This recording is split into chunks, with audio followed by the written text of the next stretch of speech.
अमेरिकी राष्ट्रपति Donald Trump ने भारत के खिलाफ 1 अगस्त से 25% टैरिफ लगाने की घोषणा की है।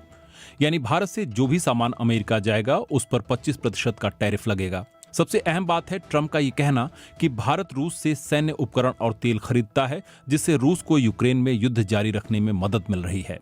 ट्रंप ने कहा है कि इसके लिए भारत को अतिरिक्त पेनल्टी भी भरनी पड़ेगी। ट्रंप ने भारत के खिलाफ टैरिफ की घोषणा तब की है जब दोनों देशों के बीच महीनों से किसी ट्रेड डील पर पहुंचने के लिए बात चल रही थी। ट्रंप ने 1 अगस्त की डेडलाइन दे रखी थी, लेकिन अब तक बात नहीं बन पाई और आज ट्रंप ने डेडलाइन से 2 दिन पहले भारत के खिलाफ टैरिफ की घोषणा कर दी। अब सबसे बड़ा सवाल यह है कि क्या भारत ट्रंप की धमकी के बाद रूस के मामले में झुक जाएगा? दिल्ली स्थित जवाहरलाल नेहरू यूनिवर्सिटी में रूस और मध्य एशिया अध्ययन केंद्र में associate professor doctor Rajan Kumar कहते हैं, ट्रंप अगर तेल के मामले में जिद करते हैं तो भारत इस मामले में थोड़ा झुक सकता है। झुकने का मतलब है कि अभी भारत अपने कुल तेल आयात का 40% रूस से खरीदता है और ट्रंप की बात रखने के लिए इसे 20% कर देगा। इसका संकेत भारत के पेट्रोलियम मंत्री हरदीप सिंह पुरी ने भी इसी महीने दिया था।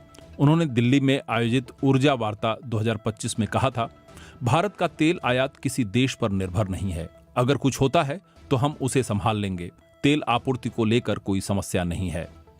यानी हरदीप सिंह पुरी का कहना है कि भारत के लिए तेल आपूर्ति के लिए रूस के अलावा और भी विकल्प हैं। लेकिन रक्षा आपूर्ति को लेकर भारत क्या करेगा? इस पर डॉक्टर राजन कुमार कहते हैं, सबसे बड़ा मुद्दा यही है, भारत सैन्य उपकरणों की खरीद के मामले में ट्रंप की धमकी के सामने नहीं झुकेगा। दरअसल ट्रंप चाहते हैं कि भारत रूस के बदले अमेरिका से सैन्य उपकरण खरीदे। भारत ऐसा नहीं करेगा क्योंकि रूस न केवल सैन्य उपकरण देता है बल्कि उसकी तकनीक भी देता है। अमेरिका तकनीक नहीं देता। दूसरी बात यह भी है कि ट्रंप और अमेरिका को लेकर भारत की आम जनता का मूड नकारात्मक हो रहा है। खासकर ऑपरेशन सिंदूर के बाद एक लोकतांत्रिक देश में कोई भी सरकार जनमानस के खिलाफ पूरी तरह से नहीं जा सकती। मगर रूस को लेकर अमेरिका की धमकी भारत पर क्या असर डालेगी? इस पर रक्षा विश्लेषक राहुल बेदी कहते हैं, रक्षा सहयोग में भारत के पास रूस के अलावा विकल्प बहुत कम हैं। आज की तारीख में 60 से 70% सैन्य उपकरण यूएसएसआर या रूस के हैं। इन हथियारों और मशीनों की मेंटेनेंस, सर्विसिंग के साथ उसके स्पेयर पार्ट्स को अपग्रेड करने के मामले में भारत पूरी तरह से रूस पर निर्भर है। संभव है कि रूस से भारत नया उपकरण ना ले, लेकिन पुराने उपकरणों की अगले 10 सालों तक मेंटेनेंस रूस की मदद के बिना बहुत मुश्किल होगी। लेकिन मुश्किल यहीं तक सीमित नहीं है। भारत अगर अमेरिका के दबाव में रूस से दूर होता है तो रूस की निर्भरता चीन पर और बढ़ेगी।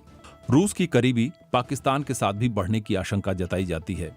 क्या भारत के लिए अमेरिका रूस बन सकता है?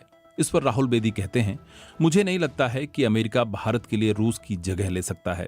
अगर भारत रूस से सैन्य उपकरण के मामले में अमेरिका से कोई समझौता नहीं कर पाया तो बहुत ही मुश्किल स्थिति खड़ी हो जाएगी। कोई भी नया सैन्य उपकरण शामिल करने में बहुत खर्च आता है और इसमें बहुत टाइम भी लगता है। भारत 1960 के दशक से यूएसएसआर या रूसी उपकरण का इस्तेमाल कर रहा है। ऐसे में अचानक से अमेरिकी उपकरणों को शामिल करना मुश्किल होगा।